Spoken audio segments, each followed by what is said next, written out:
ចាប់ពីថ្ងៃនេះទៅខ្ញុំលែងជន់ដីស៊ីមទៀតហើយភីគីស៊ីមចាប់ផ្ដើមទុនដៃលួងលោមចង់សុំបើកច្រកព្រំដែនវិញ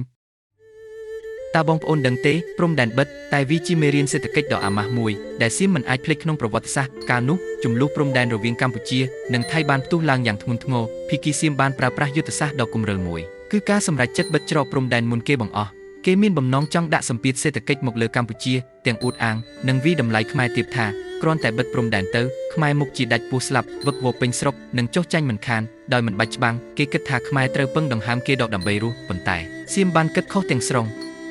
ភីគីសៀមមិនត្រឹមតែបំផុសសង្គ្រាមចិត្តសាស្ត្រនោះទេគេថែមទាំងបានបើកការឈ្លានពានតាមខ្សែបន្ទាត់ព្រំដែនយ៉ាងប្រហើនលើកទី1អូសបន្លាយពេល5ថ្ងៃនិងលើកទី2វាប្រហារបន្តគ្នាដល់ទៅជាង20ថ្ងៃទង្វើនេះបានធ្វើឲ្យប្រជាជនខ្មែរទូទាំងប្រទេសផ្ទុះកំហឹងយ៉ាងខ្លាំង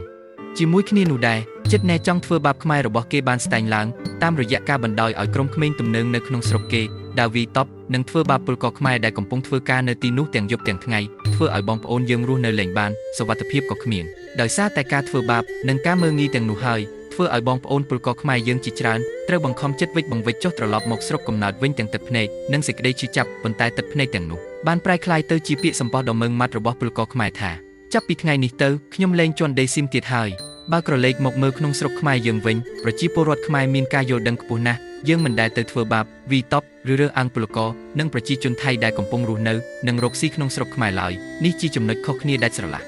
នៅពេលដែលគេមើលងាយជាតិសាសន៍យើងដល់កម្រិតប្រលឹងដូនតាខ្មែរបានភ្ញាក់រលឹកប្រជាជនខ្មែរទាំងក្នុងនិងក្រៅប្រទេសបានរួបរวมចិត្តគ្នាជាធ្លុងមួយបង្កើតមហាសាមគ្គីភាពដ៏អស្ចារ្យគឺការរួមចិត្តគ្នាឈប់ប្រើប្រាស់ទំនិញស៊ីមដាច់ខាតរាល់ផលិតផលដែលនាំចូលពីសៀមត្រូវបានខ្មែរធ្វើភេការលែងទិញលែងគាំទ្រព្រឹត្តិការណ៍នេះបានធ្វើឲ្យសេដ្ឋកិច្ចរបស់សៀមត្រូវរងការខាតបង់ថវិការាប់លានដុល្លារអាជីវករនិងរោងចក្រសៀមជាច្រើនត្រូវគង់ដួលរំខ្លួនឯងព្រោះផលិតផលផលិតមកហើយគ្មានខ្មែរណាទិញ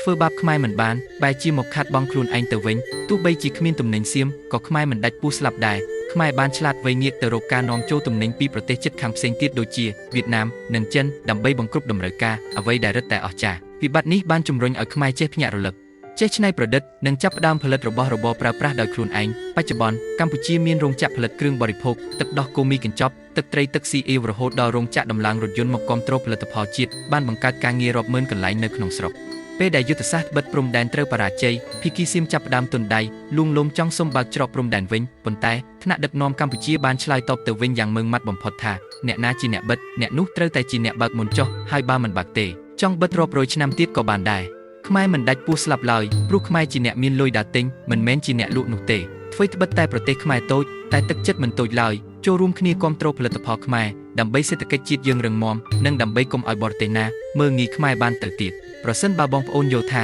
វីដេអូនេះមានតម្លៃនិងជាមេរៀនប្រវត្តិសាស្ត្រដ៏មានសារៈសំខាន់សម្រាប់កូនខ្មែរគ្រប់រូបសូមជួយចុច Share ម្នាក់មួយដើម្បីដាស់តឿនស្មារតីជាតិក៏ដូចជាការរួមចំណែកគាំទ្រនិងលើកកម្ពស់ផលិតផលជាតិយើងទាំងអស់គ្នាអរគុណសម្រាប់ការទស្សនា